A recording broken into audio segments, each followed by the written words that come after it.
Today I'm going to be sanding this beautiful painting and then I'm going to give it a final resin coating. You do not have to sand it if your previous resin coating is fresh. If it's from the same day, it doesn't matter. Even if it's the next day, it's not the end of the world. And I also personally believe that you do not absolutely have to sand it. But what it does is it creates a grip for the next resin coating. I am not the top resin artist expert, but I have gathered information, and this is what the experts have told me. It is much better to sand your resin before giving it another coat, especially when it's older.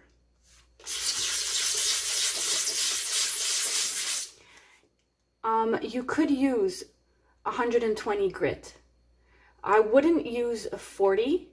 Today I have 80 because it's all I have with me today, but I strongly suggest to use 120. I don't think that it's going to make a huge difference, to be honest, but even 150 is good.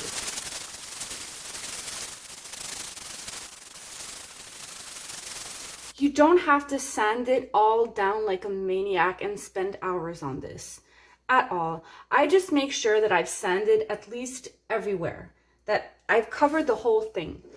And you have to watch out for the edges here. Make sure that they are done properly. I have not sanded properly before, and my edges showed through my fresh resin coating. So that's pretty much it. I'm gonna go for this.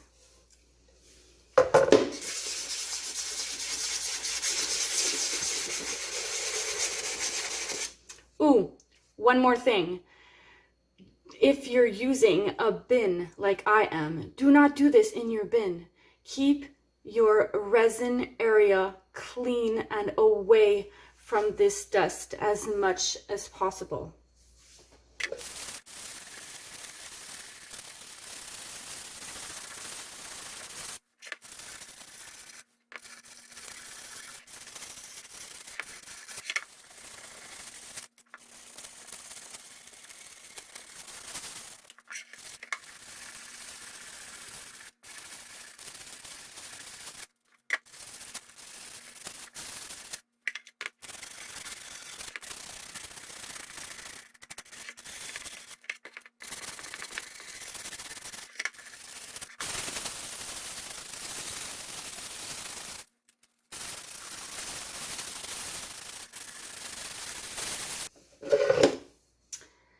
Now, I know it can be scary the first time you do this. The first time I ever sanded, I was like, oh my God, this looks so pretty and I'm ruining it.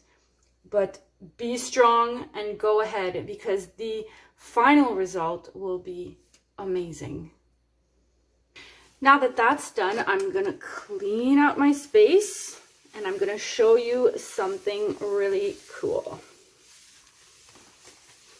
The next step is to remove as much dust as possible. So I'm gonna take some alcohol and some paper towels, and you guys are gonna see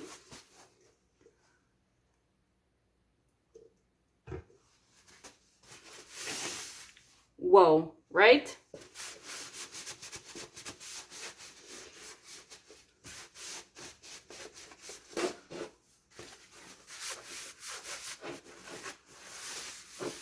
It looks brand new while it's wet, but then as the alcohol dries, it's gonna come back to how it looked, all scratched.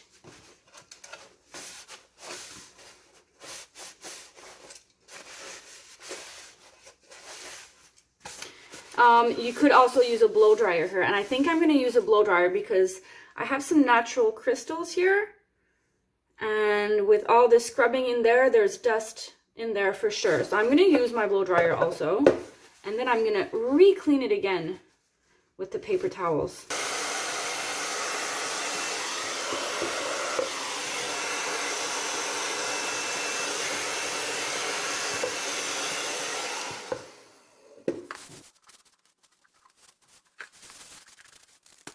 The next step is to add some painter's tape around it. As you can see, this is a piece that I had already finished a while ago, and I'm just giving a touch up.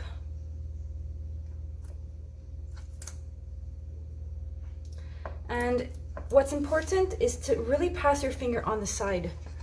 Like, you really want to make sure it's stuck there, because the resin can go under inside the tape. It has happened to me before. So don't be afraid. Really go in there.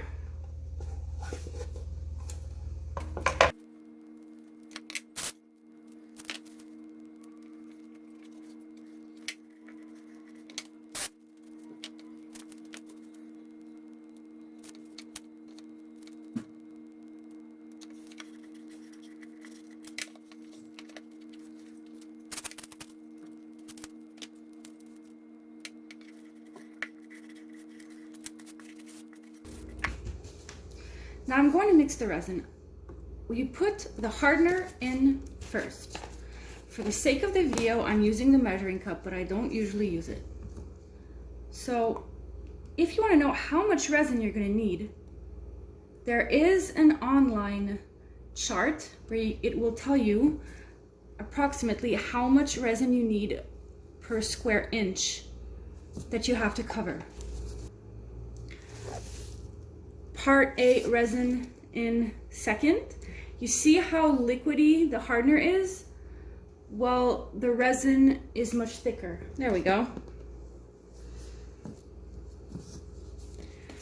I have approximately 50% of each. Whoa, that drip just fell right into the spoon. How lucky was that?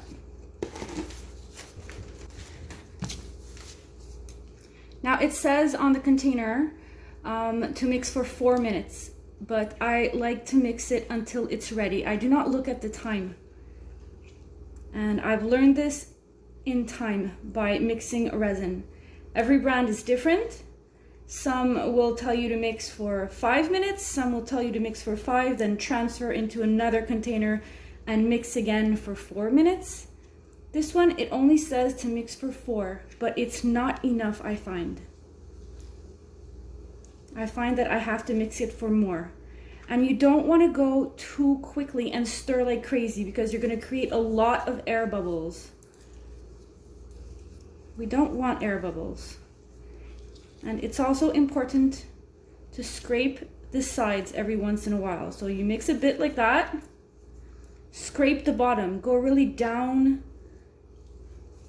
and then the sides. And it takes time, you guys. This is like the longest and most boring part of resin, is preparing it. And if you do not do this properly, you will not get a perfect, nice, clear result.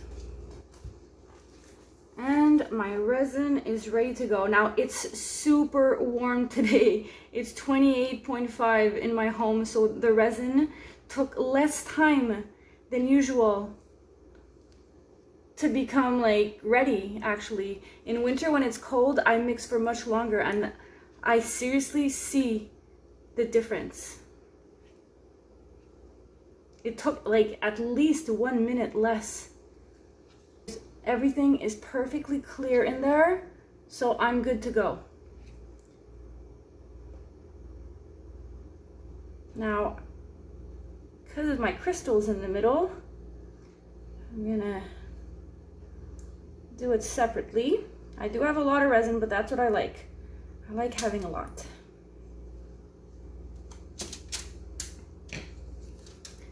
Now, there are all kinds of tools that you could use to spread it out, but I don't really see the use in dirtying something else, you know? When you can just go in with your fingers, it's so much easier, and you don't like ruin something else.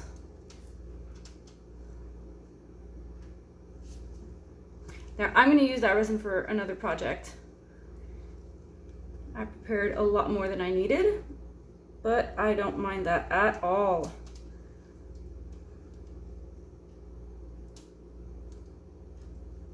So, the resin will level itself out on its own as long as you've spread it everywhere, that there's some everywhere. And then what I like to do is I pass my finger all around it to make sure that there's resin all around.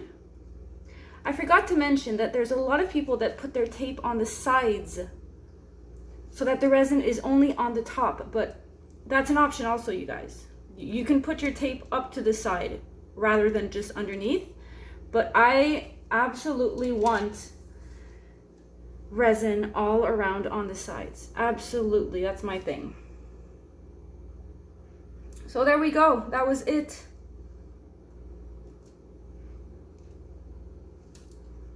Then I remove my glove. Don't need both of them. And I torch. Now, you have to torch quickly. You don't want to burn the resin, so you just have to pass on it. Just like that. You don't stay on it. As long as you go on it, boom. I do the sides first, always. That way it heats them and the resin will go down straight and stay flat on the side. And then only once all over. You do not want to over torch it. You do not want to continue torching more than this. You will ruin it. You could ruin it. I have ruined so many. At this point, let it go, wait 10 minutes, set everything aside, and come back in 10 minutes to redo the exact same torching that I just did. Okay, so it's been 10 minutes. I can go in for my second one. What I've learned from someone who's really, really good at this, she once told me to let the resin do its thing. Just like I do in my fluid painting when I say less is more. Less is more with resin also.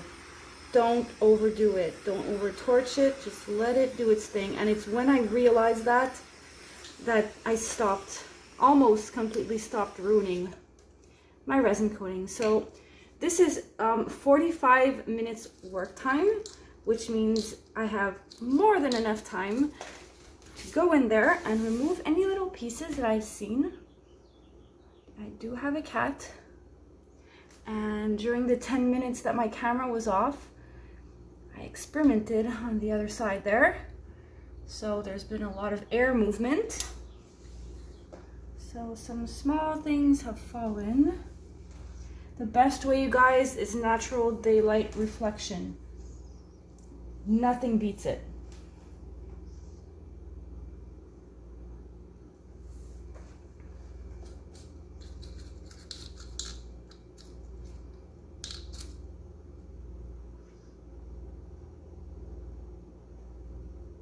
Oh, that was a mega cat hair there.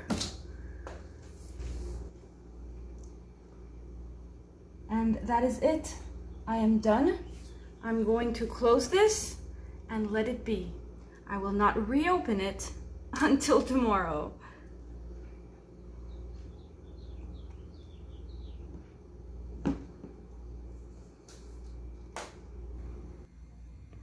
This is the next day and it is perfect.